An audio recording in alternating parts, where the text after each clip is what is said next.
Welcome to today's StannieDevo.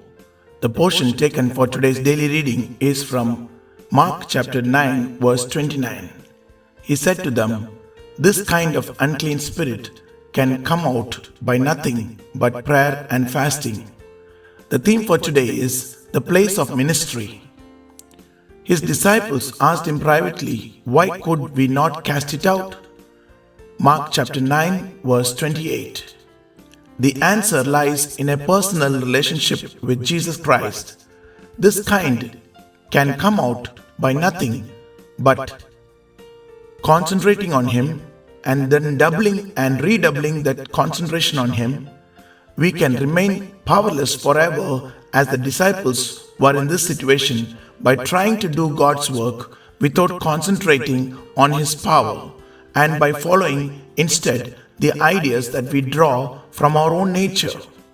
We actually slander and dishonor God by our very eagerness to serve Him without knowing Him.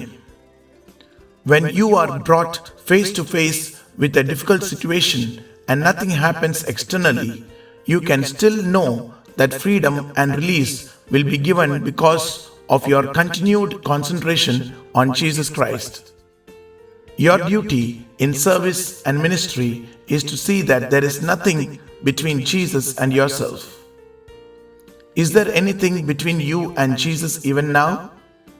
If there is, you must get through it, not by ignoring it as an irritation or by going up and over it, but by facing it and getting through it into the presence of Jesus Christ.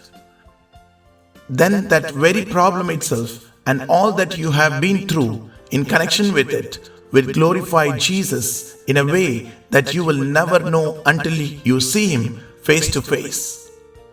We must be able to mount up with wings as eagles. Isaiah chapter 40 verse 31. But we must also know how to come down. The power of the saint lies in the coming down and in the living that is done in the valley. Paul said, "I can do all things through Christ who strengthens me." Philippians chapter 4 verse 13.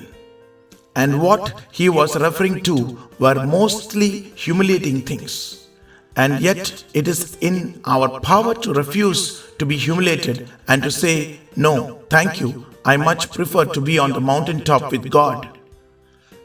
Can I face things as they actually are in the light of the reality of Jesus Christ?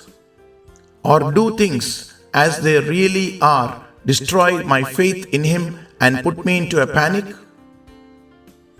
God created man to be master of the life in the earth and the sea and the sky, and the reason he is not is because he took the law into his own hands and became master of himself, but of nothing else. May God bless you with this word today. Have a great day. Amen.